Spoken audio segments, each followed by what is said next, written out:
ওং নমো ভগবতে জ্ঞানেশ্বর দেবায় নমঃ।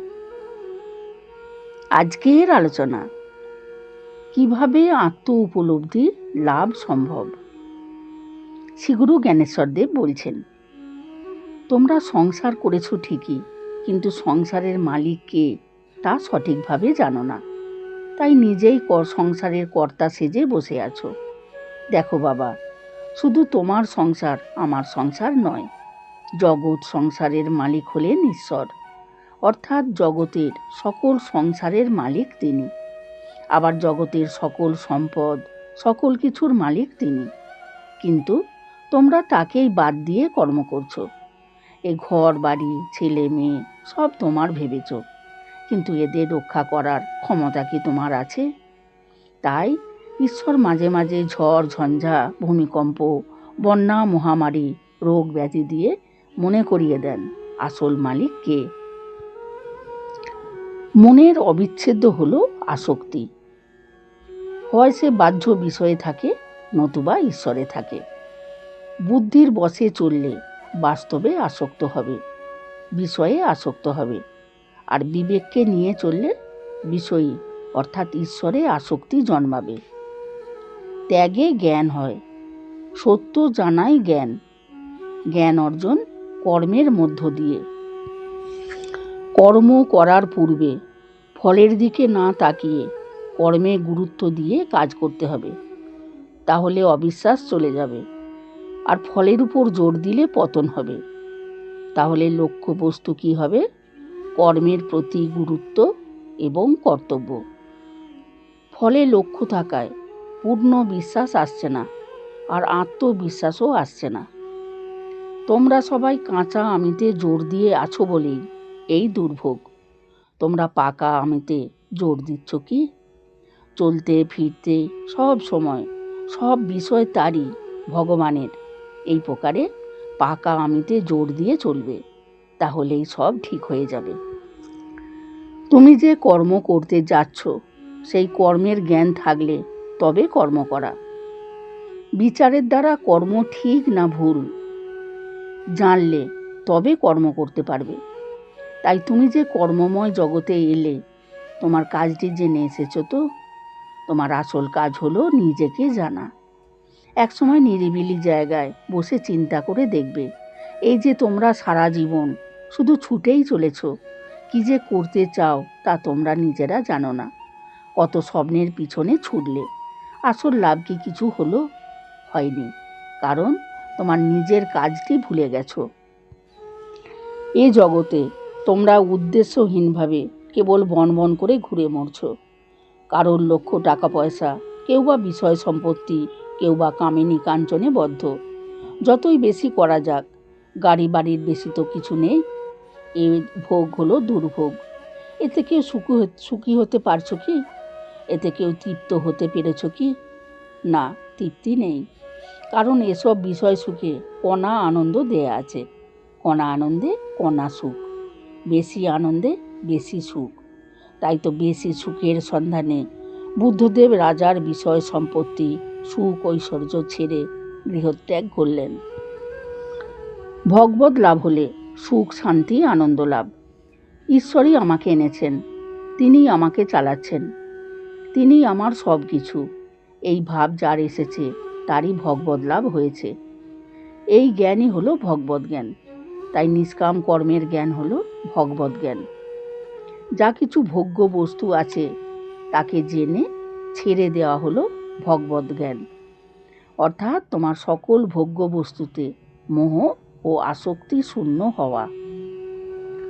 ভক্তি ও বিশ্বাসের দ্বারা হয় ভগবত লাভ, কিন্তু বিশ্বাসকে তোমরা অনেক বস্তুতে ছড়িয়ে দিয়েছ।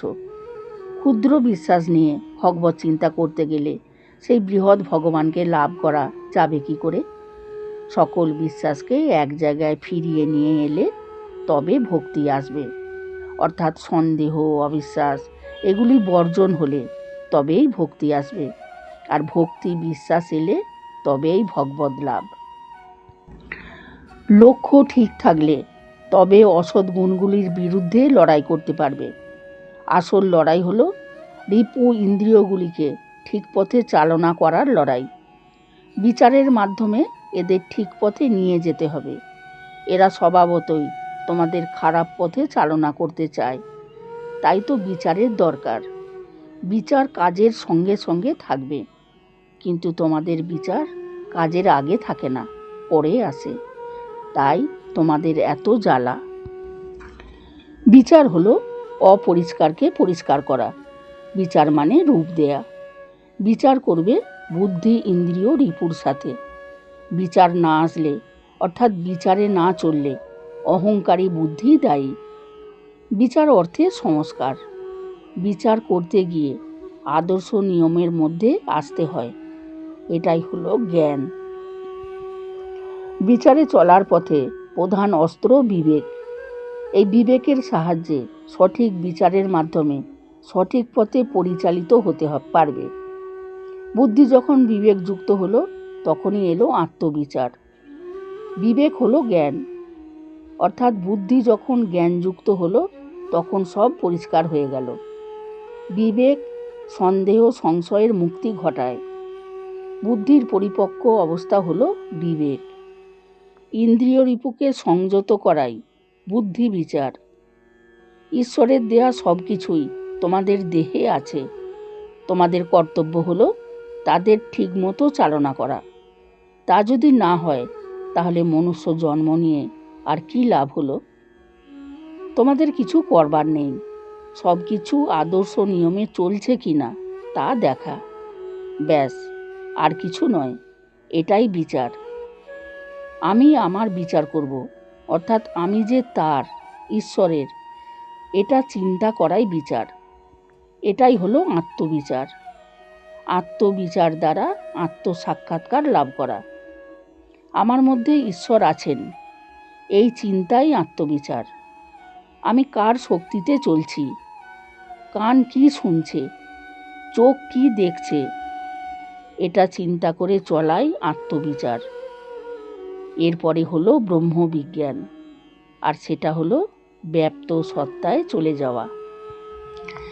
দেখো, সত্যগুণ অর্জন করলে জ্ঞানের পথে ব্রাহ্মণের অধিকার পাবে। সত্যকাম নামে এক বালক ছিল। সকল ছেলে গুরুগৃহে যাচ্ছে দেখে সত্যকামেরও গুরুগৃহে যাবার ইচ্ছা হলো। সেখানে গুরু ছিলেন মহর্ষি গৌতম। তার কাছে গিয়ে সত্যকাম বলল, ভগবান, আমি আপনার কাছে ব্রহ্মচর্য শিক্ষা করতে চাই। মহর্ষি গৌতম বললেন, তোমার পিতৃ পরিচয় দাও, গোত্র কি বলো। সত্যকাম নির্বাক থাকলে মহর্ষি বললেন, জেনে এসে বলো। সত্যকাম বাড়ি গিয়ে মাতা জাবালাকে বলল, মা, আমি ব্রহ্মচর্য নিয়ে গুরুগৃহে বাস করতে চাই। তাই আমার পিতাকে বলো, আমার গোত্র কি বলো। মাতা জাবালা বললেন, আমি যৌবনে সেবা কার্যে ব্রতী ছিলাম। তখন সাধু ঋষি সেবা পরিচর্যাকালে তোমাকে পেয়েছি। কিন্তু কে তোমার পিতা এবং কি তোমার গোত্র তা আমার জানা নাই। তবে আমার পরিচয়ে তোমার পরিচয়, তুমি সত্যকাম জাবাল।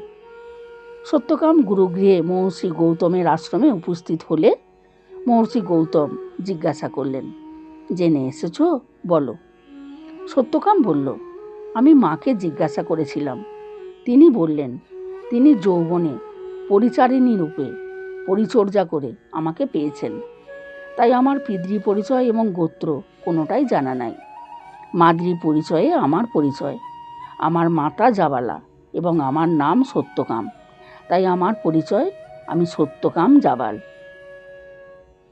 মহর্ষি গৌতম দেখলেন যে সত্যকাম সরল এবং সত্যবাদী।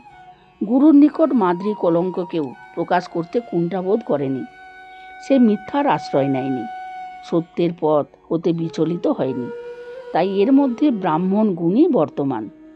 তিনি সত্যকামকে বললেন, তুমি সত্য হতে বিচলিত হও নাই। অব্রাহ্মণ কখনো এরকম বলতে পারে না। তোমার উপনয়ন হবে। উপনয়ন অর্থাৎ পৈতা গ্রহণের জন্য উপযোগী অনুষ্ঠান। তুমি যজ্ঞের কার্ড নিয়ে এসো।